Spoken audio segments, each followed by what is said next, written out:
자리에 나오신 또 방송으로 함께 하시는 모든 분들 주님의 이름으로 축복합니다. 연말인데 바쁘고 또 마음은 들떠 있고 여러 가지 일들이 많으실 텐데 영생의 때를 위하여서, 영혼의 때를 위하여서 예배의 자리에 나오신 여러분 주님의 이름으로 축복합니다. 날씨가 참 많이 춥다고 합니다. 주일은 영하 14도, 15도까지 떨어진다고 하니까요. 건강 잘 챙기시고 또 항상 영육이 강건하시기를 주님의 이름으로 축복합니다. 제가 사역을 하면서 몇 가지 깨닫게 된 것이 있는데, 성도님들이 설교가 좋다는 기준이 다양하다, 굉장히 다양하다라는 것을 깨달았습니다. 대체로적으로 위로와 어떤 격려의 설교를 하게 되면 많은 성도님들이 좋아하시더라고요. 반대로 굉장히 부담스러워하는 메시지도 있었습니다. 바로 오늘 말씀처럼 이 회개에 관한 설교를 하게 되면 부담스러워 하십니다. 당신 그렇게 살다가 큰일 납니다, 돌이켜야 됩니다 라고 말씀을 드리면 좋아하는 분을 별로 만나보지 못했습니다. 오늘 설교가 회개에 대한 주제인데 저와 여러분들에게 좋은 설교가 될 수 있을까요? 그 답은 하나님께 맡겨드리고 허락된 본문 속으로 함께 들어가 보도록 하겠습니다. 오늘 본문이 포함된 이 시편 51편 표제, 제목이 있는 시이죠. 그래서 여러분들 성경 1절 말씀 위에 보시면 이렇게 기록이 되어 있는 것을 보실 수가 있습니다. 다윗의 시, 인도자를 따라 부르는 노래. 다윗이 밧세바와 동침한 후 선지자 나단이 그에게 왔을 때, 이렇게 제목이 기록이 되어져 있습니다. 이 긴 제목을 보면 이 시가 기록된 시점 그리고 배경을 우리에게 소개해 주고 있습니다. 그렇기 때문에 이 제목에 담겨져 있는 사건들을 저와 여러분들이 면밀히 살펴보면 이 시가 우리에게 주는 그 풍성함을, 또 은혜를 더 깊게 누릴 수 있을 것이라고 생각이 됩니다. 그래서 오늘 설교는 이 제목의 사건을 추적해 보는 것으로 함께 시작해 보도록 하겠습니다. 오늘 본문의 제목이 소개하는 첫 번째 사건은 다윗이 밧세바와 동침한 후에 일어난 일입니다. 사무엘하 11장에 자세하게 기록이 되어 있는데, 다윗이 명백히 범죄한 사건이다라고 성경은 우리에게 말씀하고 있습니다. 두 가지 측면에서 다윗의 죄를 설명을 해주고 있습니다. 첫 번째는 다윗의 그 성적인 욕망입니다. 다윗은 어느 날 밧세바라는 여인이 목욕하고 있는 장면을 지켜보게 되죠. 우연히 지켜보다가 그 안에 끓어오르는 음욕을 경험하게 됩니다. 그래서 그 여인을 취하고 싶은 마음을 가지게 되지요. 하지만 동시에 또한 놀라운 소식을 듣게 되는데, 그 밧세바라는 여인이 자신의 충성스러운 신하인 우리아의 아내다라는 사실을 알게 됩니다. 여러분, 여기서 어떻게 해야 될까요? 자신이 사모하는 여인이 나타났는데 자신의 부하의 아내라고 합니다. 어떻게 해야 되죠? 멈춰야죠. 그게 정상입니다. 그런데 무슨 이유에서인지 다윗은 멈추지 못하고 너무도 무모하게 죄를 향해서 질주하고 있는 모습을 성경은 말씀하고 있습니다. 이 지점에서 우리가 알아야 하는 중요한 지식이 한 가지 있겠습니다. 이 죄도 매우 강력한 힘을 가지고 있다라는 사실입니다. 죄에 대한 탁월한 이해를 설명해 주는 목사님이 한 분 계신데, 17세기 영국의 청교도인 존 오웬 목사님입니다. 이 목사님이 쓴 글에 보면 죄가 우리를 속이는 방법을 설명해 주고 있는데, 두 가지 정도 이야기해 드리고 싶습니다. 첫 번째는 죄가 우리에게 다가올 때에 죄는 그 끝이 무엇인지, 그 결말이 무엇인지를 우리에게 말해주지 않는다는 것입니다. 우리가 죄 앞에 서 있어요. 그런데 이 죄를 지었을 때 내가 얼마나 황폐하게 되는지, 이 죄가 나의 삶을 죽음의 길로 인도해 가는데 만약에 시청각적으로 보인다면 무모하게 그 죄를 따라가는 사람은 아마 없을 것입니다. 그런데 죄는 속이죠. 눈앞의 즐거움, 눈앞에 나타나는 그 쾌락, 그것만을 우리에게 보여주면서 속이면서 우리를 죄의 자리로 끌고 간다는 것입니다. 그리고 두 번째, 이 죄는 하나님의 용서의 은혜를 매우 자의적으로 해석하게 한다는 것입니다. 이런 것이죠. 죄를 막 짓고 싶습니다. 하나님이 죄를 좋아하시지 않는다는 걸 잘 알아요. 그런데 가만히 생각해 보니까 하나님은 사랑이시거든요. 그리고 언제나 용서해 주시잖아요. 우리가 죄를 회개하면 용서해 주시죠. 그러니까 이런 마음이 드는 것입니다. 사탄이 이 마음을 부추기는 건데 금요일 기도에 가서 회개하면 되지. 죄 짓고 깔끔하게 기도에 가서 회개하면 되지. 다 용서해 주실 텐데. 이러한 마음을 부추긴다는 것입니다. 그래서 우리가 점점 죄의 길로 빠져들게 한다는 것이죠. 다윗이 지금 이런 상태에 빠져 있습니다. 죄에 철저히 속으면서 죄의 종이 되어서 죄의 지배 아래에 묶여 있습니다. 죄가 이토록 무섭습니다. 지금 다윗은 체면이나 이성이나 어떤 상식적인 판단을 할 수 있는 기능이 다 상실되어 버렸습니다. 오직 자신 안에 있는 음욕을 채우기 위한 무모한 열정만이 그를 지배하고 있습니다. 포악하게 죄의 길로 나아가는 것을 볼 수가 있습니다. 그리고 여기에서 성경은 다윗의 두 번째 죄의 모습을 우리에게 소개해 줍니다. 그것은 권력 남용입니다. 하나님이 허락해 주신 세상의 힘이 있거든요. 다윗은 왕이라는 그런 권력이 있었죠. 그 권력을 하나님을 위해서가 아니라 자신의 만족과 탐욕을 위해서 지금 쓰는 것을 볼 수가 있습니다. 밧세바를 취한 후에 다윗에게 어떤 소식이 들려옵니까? 밧세바가 임신을 했다는 소식을 듣게 됩니다. 이때 다윗이 전쟁터에 나가 있는 밧세바의 남편이었던 우리아를 왕궁으로 불러들입니다. 여기서 어떻게 하는지 한번 보도록 하겠습니다. 사무엘하 11장 7절 8절 말씀을 보시죠. 우리아가 다윗에게 이르매 다윗이 요압의 안부와 군사의 안부와 싸움이 어떠했는지를 묻고 그가 또 우리아에게 이르되 내 집으로 내려가서 발을 씻으라 하니 우리아가 왕궁에서 나가매 왕의 음식물이 뒤따라 가니라. 여기에서 주목하고 싶은 표현은 발을 씻으라입니다. 발을 씻으라. 다윗이 왜 우리아 보고 발을 씻으라 그랬을까요? 발을 씻으라. 다윗은 지금 어떤 명령을 하고 있는 거냐면 너 집에 가서 목욕하고 아내와 잠자리를 가져라. 이렇게 지금 말하고 있는 것입니다. 여러분 지금 다윗 안에 있는 그 어두운 심리를 발견하실 수 있으시겠습니까? 다윗은 자신의 범죄를 완벽하게 숨기고자 지금 우리아를 이용하고 있는 것입니다. 그런데 이 계획이 실패로 돌아가죠. 우리아가 너무 신실하거든요. 술을 먹이고 집으로 보냈지만 우리아는 넘어가지 않습니다. 그때 다윗이 어떻게 하죠? 이제는 그 우리아를 전쟁터에 최전선으로 최전방으로 보냅니다. 왜 보냈겠습니까? 전쟁에 승리하려고요? 아니죠. 그 가장 치열한 전쟁터에서 최전선에서 우리아를 죽게 하려고 그렇게 했던 것입니다. 사람들은 우리아가 영웅처럼 열심히 전쟁을 싸우다가 적군과 싸우다가 죽었으리라고 생각했겠지만 결국은 다윗이 우리아를 죽인 것입니다. 여러분 이 잔혹하고 끔찍한 범죄가 가능했던 이유가 무엇입니까? 바로 다윗이 가지고 있었던 권력, 힘이었죠. 능력이었습니다. 이 힘, 이 권력을 누가 주셨습니까? 하나님이 주셨습니다. 왜요? 이스라엘 나라를 정의와 공평으로 잘 다스리고 하나님께 인도하라고 이 권력을 다윗에게 선물로 주셨던 것입니다. 자기 마음대로 쓰라고 주셨던 것이 아니지요. 그런데 다윗은 자신의 탐욕을 채우는데 이 권력을 사용하고 만 것입니다. 이제 두 번째 사건을 한번 살펴보겠습니다. 이 시편 51편의 표제 제목이 소개하는 두 번째 사건은 선지자 나단이 다윗에게 왔을 때입니다. 얼마간의 시간이 흐르고 선지자인 나단이 다윗 앞에 나타나서 이렇게 이야기를 하는 것입니다. 이스라엘 사회에 양과 소가 엄청 많은 부자가 한 명 있었고 새끼 암양 한 마리만 가지고 있는 가난한 자가 한 명 있었습니다. 이 가난한 자는 이 작은 암양 한 마리가 자신이 가진 재산의 전부입니다. 그래서 자기 자식처럼 생각을 했습니다.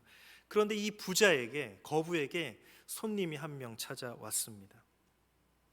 고대 근동의 배경 속에서는 손님을 잘 접대하는 것이 하나님께 하는 것과 똑같았거든요. 자기가 가진 걸로 하면 되잖아요. 양과 소가 그렇게 많으면 엄청 많으니까 자기가 가진 걸로 하면 되는데 어떻게 합니까? 자기가 가진 걸로 대접을 하는 것이 아니라 그 작은 암양, 어린 암양 새끼 한 마리 가지고 있는 그것을 빼앗아 가지고 손님을 대접한 것입니다. 이 이야기를 나단 선지자가 다윗에게 들려주었더니 다윗이 어떻게 반응을 했을까요? 대노했죠. 아주 극대노했습니다. 분노합니다. 어떻게 내가 다스리는 나라에 이런 인간이 있을 수 있느냐? 당장 데리고 와라. 내가 그를 죽이겠다. 이렇게 합니다. 이때 나단이 다윗에게 뭐라고 이야기합니까? 그 사람이 바로 당신입니다. 당신이 하고 있는 행동이 바로 그런 행동입니다. 나단이 다윗의 죄를 지적합니다. 여러분, 이것은 굉장히 무섭고 엄청난 책망이죠. 나단 선지자라고 할지라도 이것은 쉽지 않은 일입니다. 이 죄에 대한 지적을 들은 다윗이 이제 어떤 반응을 보입니까? 그 반응이 바로 오늘 본문 말씀 시편 51편에 기록이 되어 있습니다. 다윗은 나단의 회개의 메시지를 듣고 지금까지 보여주었던 그 죄에 대한 폭력성, 무자비함, 잔혹성, 그것과는 정반대로 회개의 자리로 깊이 들어가는 것을 볼 수가 있습니다. 나단, 네가 감히 왕인 나한테 이런 이야기를 해? 나단 죽여라, 저놈을 끌어내라, 쳐라, 이렇게 이야기하지 않죠. 이 회개의 모습은 다윗의 일생을 전체적으로 볼 때의 가장 아름다운 모습이라고 할 수가 있습니다. 여러분, 그런데 여기서 잠시 생각해 볼 부분이 있습니다. 다윗이 꼭 회개해야 합니까? 그렇죠. 죄를 지었으니까 회개해야 합니다. 그러면 또 질문이 있습니다. 다윗이 죄를 지었기 때문에 하나님 앞에 회개하지 않으면 구원받지 못합니까? 어떻습니까? 나 회개 안 할래. 나 나단 이야기 듣지 않을래. 나단 저리 가라. 이거 듣기 싫다. 이렇게 하면 다윗은 구원받지 못합니까? 그것은 구원파 이단이죠. 이 사람들은 회개할 필요가 없다라고 그렇게 이야기합니다. 예수님 믿어서 구원받았는데 그 이후에 짓는 죄는 아무리 많은 죄를 지어도 상관없다. 그냥 막 살아도 된다. 이렇게 이야기를 합니다. 여러분, 이 주장이 옳습니까? 어떻습니까? 헷갈리기도 하고 뭔가 동의하고 싶지만 또 구원파라고 이단이라고 하니까 동의하고 싶지 않습니다. 마음이 가지 않습니다. 이게 맞는 것 같기도 하고 좀 헷갈리기도 합니다. 이러한 견해는 성경의 아름다운 진리를 온전히 담아내지 못합니다. 물론 우리 하나님은 우리가 죄를 짓는다고 해서 우리의 구원을 취소하시는 분이 아닙니다. 하나님은 그렇게 왔다 갔다 하시는 분이 아니죠. 구원을 선물로 주고 나 좀 지켜볼 거야. 다음 주까지 네가 잘 지키는지 안 지키는지 그것을 보고 구원을 이룰지 말지 결정할 거야. 이러는 분이 아닙니다. 구원을 결정하신 분이, 우리를 그렇게 부르신 분이 그 구원을 완성시키십니다. 하지만 그렇다고 해서 구원받은 우리가 매일같이 죄를 지어요. 하나님이 그것을 기뻐하시고 그것을 가만히 놔두시겠습니까? 또 아무 문제 없이 사는 것 같으니까 그냥 놔두시는 것 같기도 합니다. 그렇지 않죠? 하나님은 우리 안에 있는 죄와 어두움을 분명히 다루시기를 원하십니다. 어떻게 해요? 우리가 죄 가운데 있을 때 우리로 하여금 하나님과 친밀히 교제하지 못하는 그런 경험을 통해서 하나님과 가까이 있지 못하다는 그 고통을 우리로 하여금 경험케 하십니다. 그걸 통해서 하나님은 우리를 징계하십니다. 오늘 본문에 나오는 다윗의 고백을 한번 주목해 보시기 바랍니다. 오늘 51편 11절 12절 말씀을 한번 보시죠. 11절 12절 우리 한번 같이 읽어보겠습니다. 시작. 나를 주 앞에서 쫓아내지 마시며 주의 성령을 내게서 거두지 마소서. 주의 구원의 즐거움을 내게 회복시켜 주시고 자원하는 심령을 주사 나를 붙드소서. 아멘. 다윗이 죄를 지었다고 해서 다윗의 구원이 취소되었습니까? 아니죠. 죄를 지었기 때문에 다윗 안에 있는 성령님께서 다윗을 떠나셨습니까? 아닙니다. 우리 하나님 그런 분이 아닙니다. 하지만 다윗의 신분은 변하지 않았지만 그렇다고 괜찮은 것은 아닙니다. 다윗의 마음속에 굉장히 깊은 그런 영적인 침체가 찾아오는 것을 볼 수가 있습니다. 다윗의 마음을 보면 이 고백에 따르면 하나님 앞에서 쫓겨난 것 같은 그런 마음을 가지는 것을 볼 수가 있어요. 쫓겨난 것은 아니지만 쫓겨난 것 같은 확신이 듭니다. 성령이 지금 나에게서 완전히 떠난 것 같은 마음을 가집니다. 구원의 즐거움, 이 구원을 받은 자는 기쁨과 즐거움이 일어나게 마련인데 그 기쁨을 전혀 누릴 수가 없고 찾아볼 수가 없습니다.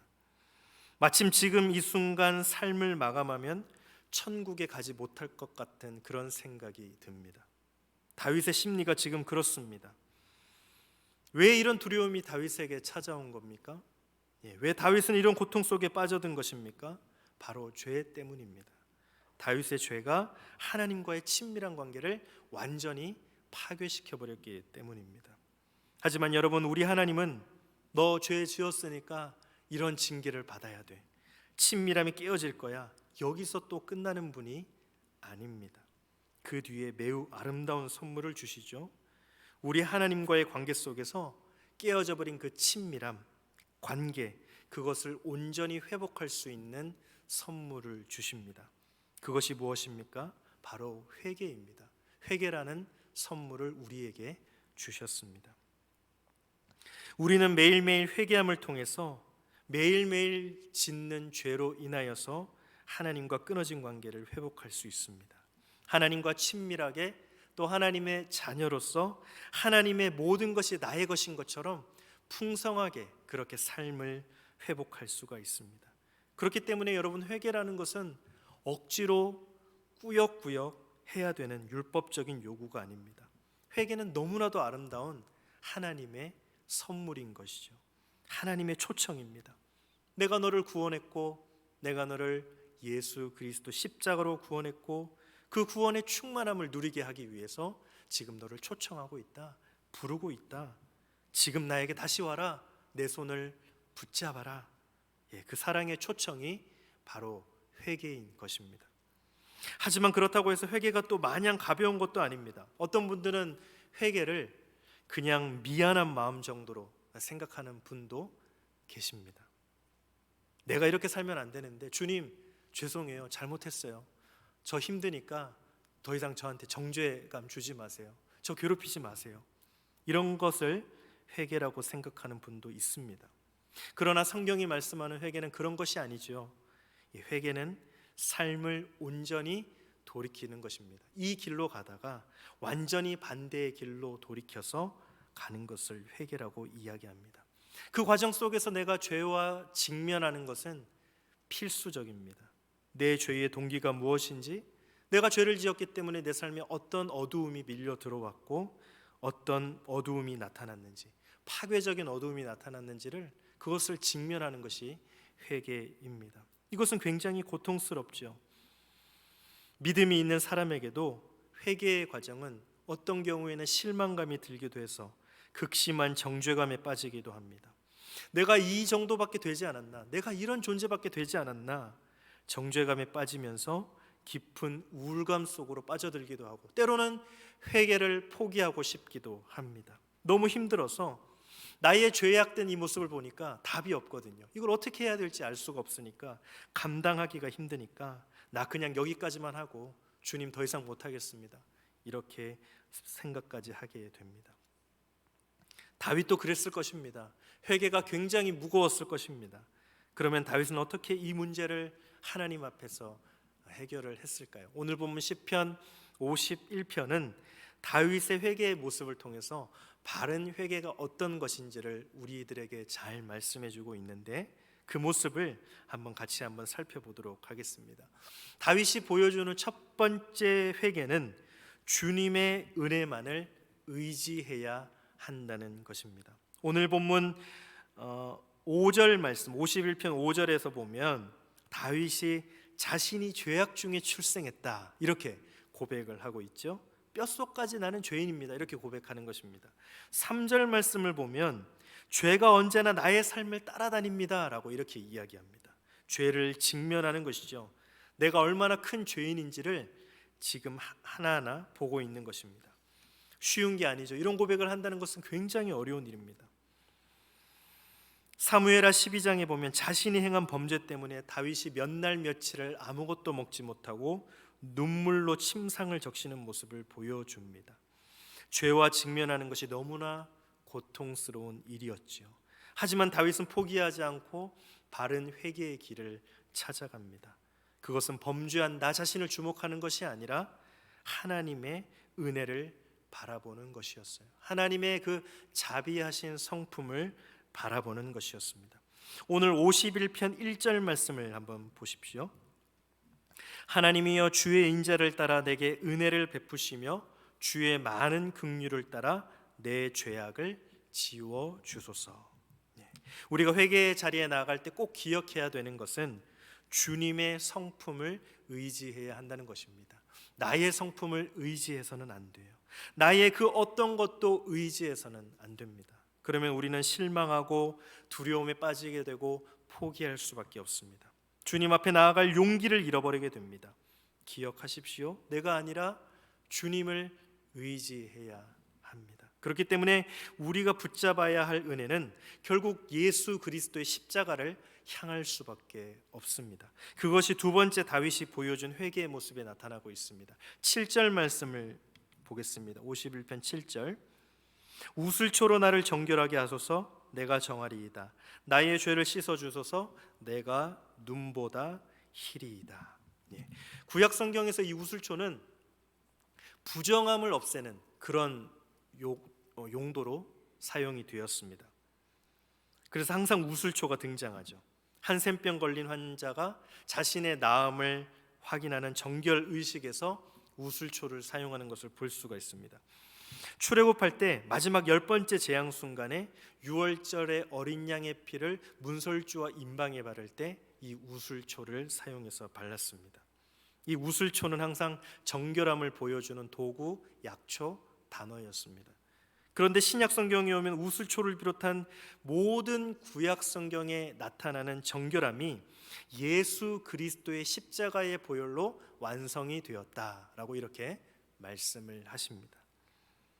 우리는 절대로 깨끗해질 수 없는 자였습니다. 이미 죽었었던 자였습니다. 아무리 애를 써도 죄가 우리 마음 문 밖에 항상 도사리고 우리의 마음의 문을 두드리고 있습니다. 그 죄와 싸워서 이길 수 있는 힘이 우리에게는 없습니다. 그런데 예수님께서 우리 모두를 대표하고 나의 죄를 대신해서 십자가에 달려 죽으셨습니다. 그 흘리신 보혈의 피가 저와 여러분들의 그 죄를 흰눈보다 더 희게 하셨습니다. 그래서 오늘 말씀에 우슬초로 나를 정결하게 하소서, 이 말씀은 주 예수 그리스도의 보혈로 나의 모든 어두움을 깨끗하게 하여 주십시오, 이렇게 번역을 해야 됩니다. 사랑하는 여러분, 그렇기 때문에 우리가 회개해야 될 때마다, 회개 자리마다 붙잡아야 될 유일한 대상은 예수 그리스도, 예수 그리스도의 십자가입니다. 그 십자가를 붙잡을 때, 그 십자가에 나의 삶을, 나의 모든 어두움을 내어드릴 때 우리는 우리의 어두움이 떠나가는, 정결케 되는 것을 경험하게 되고 구원의 기쁨을 회복하고 구원의 능력의 자리로 다시 나아갈 수 있는 힘을 얻을 수가 있습니다. 그리고 그 결과 세 번째로 우리는 비로소 사명을 회복할 수 있게 됩니다. 신자가 죄 가운데 있을 때 최악의 경우에는 불신자를 방불케 하는 삶을 사는 것을 볼 수가 있습니다. 불신자와 별다를 바가 없습니다. 아니요, 불신자보다 더 심하게 악하게 되는 경우도 있습니다.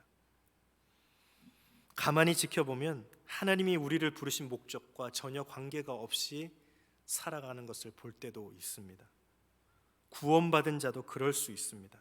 그런데 회개하고 나면 어떻게 됩니까? 우리의 정체성과 우리의 사명을 온전히 회복하는 것을 볼 수가 있습니다. 오늘 13절 말씀을 한번 보실까요? 그리하면 내가 범죄자에게 주의 도를 가르치리니 죄인들이 주께 돌아오리이다. 아멘. 다윗이 회개의 자리로 나아가자 다윗은 드디어 주님의 말씀을 전하고 싶은, 주님의 진리를 선포하고 나누고 싶은, 그러한 삶으로 나아가고 싶은 그 삶을 회복하고 싶은 그런 회복의 고백을 하는 것을 볼 수가 있습니다. 이제 마지막으로 18절 19절 말씀을 우리 한번 같이 읽어보도록 하겠습니다. 18절 19절입니다. 시작. 주의 은택으로 시온의 선을 행하시고 예루살렘 성을 쌓으소서. 그때에 주께서 의로운 제사와 번제와 온전한 번제를 기뻐하시리니 그때에 그들이 숫소를 주의 제단에 드리리이다. 아멘. 예루살렘에서의 예배가 회복되는 것을 볼 수가 있습니다. 공동체의 예배가 다시 살아나는 것입니다. 이전에는 예배를 드릴 때마다 기쁨과 감격이 없었습니다. 예배가 언제 끝나나. 지금도 그런 마음을 가지고 계신 분이 있는지 모르겠는데 다 끝나갑니다. 공동체 자꾸 나한테 그런 것만 요구하나. 인터넷으로 예배 드리면 되지. 이런 마음밖에 없었는데 선교적 삶, 그게 뭐야 도대체?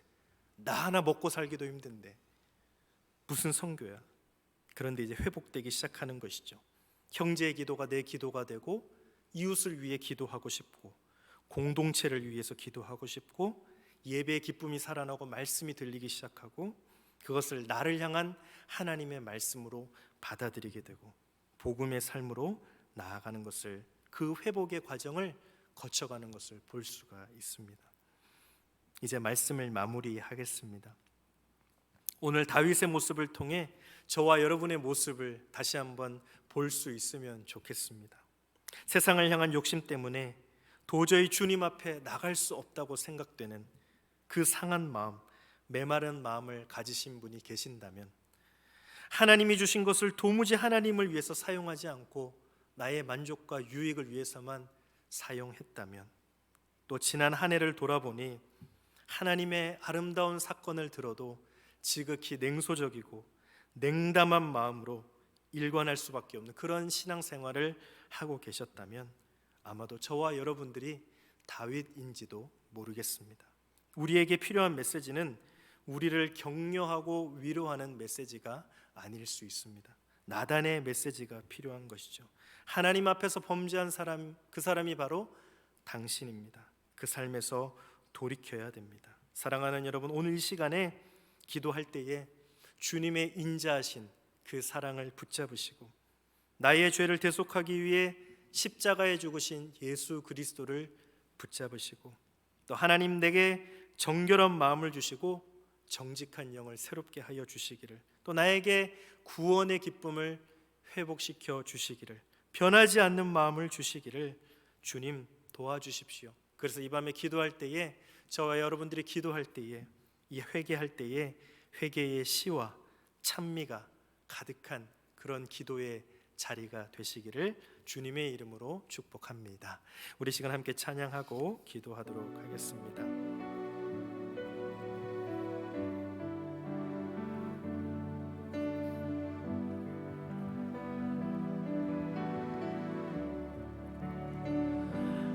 내 주의 보혈은 정하고 정하다.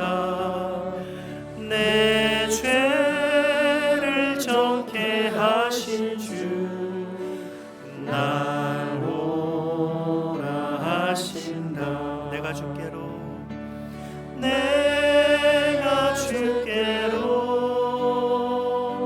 지금 가오리. 십자가의 보혈로 날 씻어 주소서.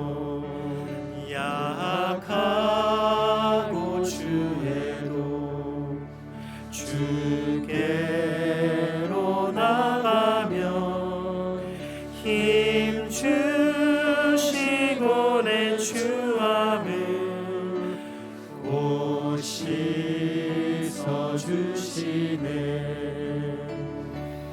내가 주께로 지금 가오니. 십자가의 보혈로 날 씻어 주소서. 나아오라 하시는 온전한 믿음과 또 사랑과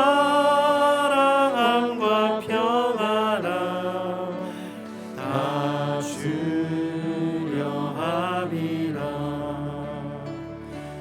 내가 주께로 지금 가오리.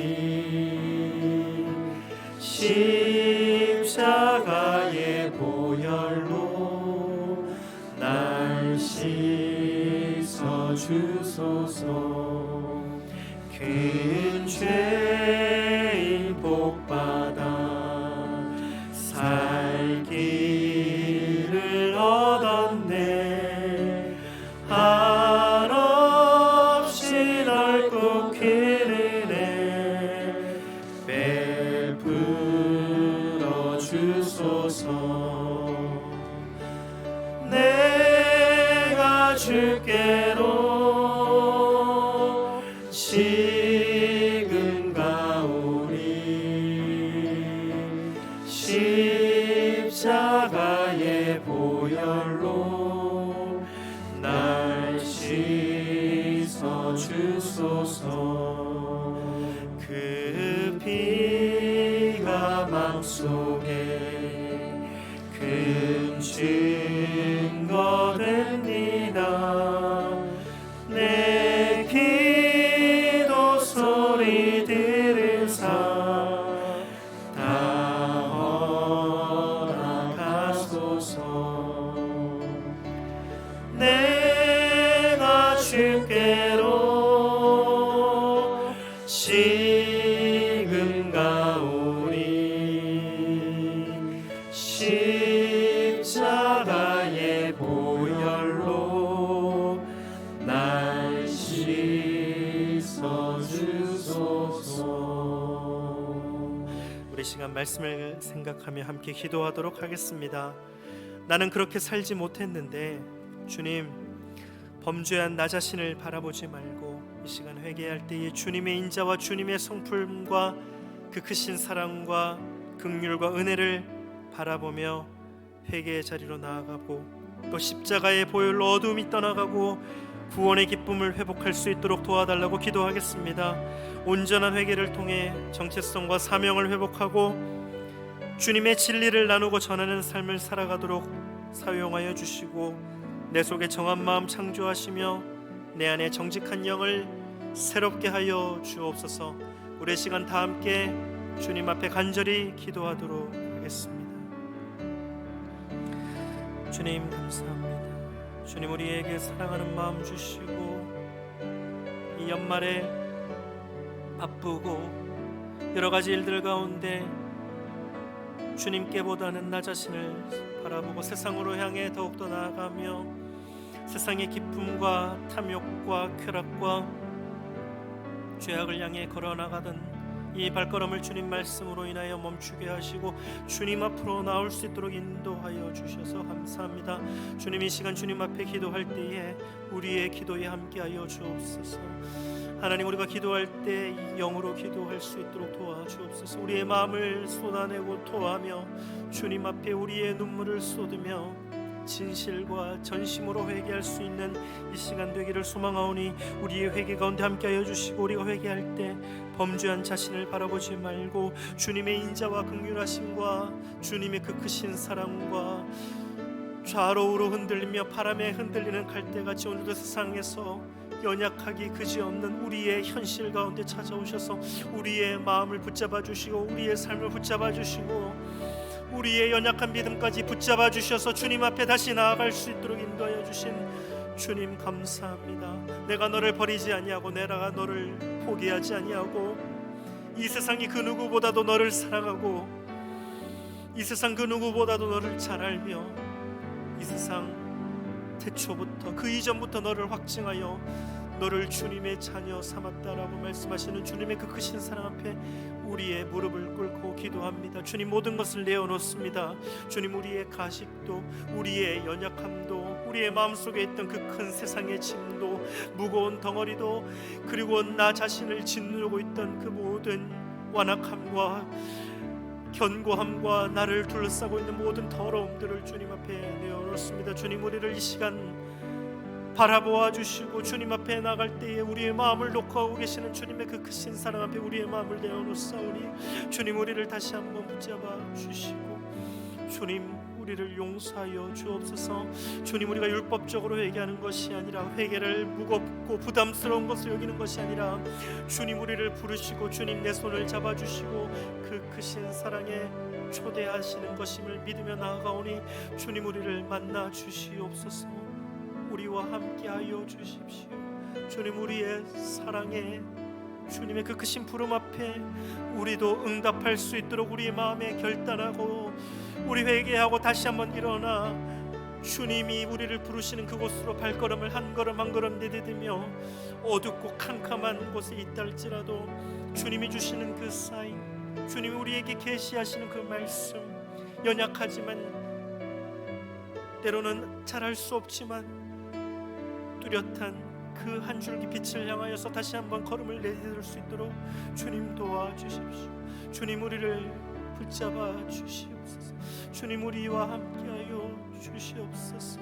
십자가의 보혈의 은혜를 의지하며 나아가오니 영혼의 때를 위하여서 우리의 세상의 탐욕과 쾌락을 모두 내어 버리고 결단하고 회심하고 돌이켜 주님 앞으로 다시 한번 한 걸음 한 걸음 나아가기를 소망하오니 우리의 온전한 회개를 통하여서 우리의 정체성을 다시 한번 되찾을 수 있도록 주님 도와주시고 회복하는 그 걸음걸음마다 주님 용기와 믿음과 담대함과 능력과 성령의 능력을 부어주셔서 주님의 진리를 나누고 전하는 삶 살아가도록 우리 한 사람 한 사람 사용하여 주시옵소서. 우리 마음 안에 정한 마음을 다시 한번 창조하시고 성령의 마음으로 다시 한번 돌이킬 수 있도록 회복시키시며 정직한 영을 새롭게 할 수 있도록 주님 도와주옵소서. 하나님, 우리의 마음 가운데 아직도 있는 그 모든 것들을 주님 앞에 내어놓습니다. 내 안에 있는 그 완고한 그 모든 것들을 주님 앞에 깨어놓습니다. 하나님, 내가 놓치면 죽을 것만 같고 목말라서 갈증이 나고 모두 다 나를 떠날 것만 같고 모두 다 나를 버릴 것만 같았던, 그래서 두려워서 놓지 못하고 있던 그 두레박을 내려놓습니다. 아무리 깊은 곳에서 퍼올려도 내 심령에 만족함이 없고 내 심령에 아무리 물을 마셔도 만족함이 없었던 그 심령 가운데 주님이 심중 가운데 생수를 부어주셔서 주님 한 분만으로 만족하는 삶 살아갈 수 있도록 인도하여 주옵소서. 주님께만 우리의 소망을 두고 주님께만 내 심령의 만족함을 둘 수 있도록 주님 붙잡아 주시옵소서.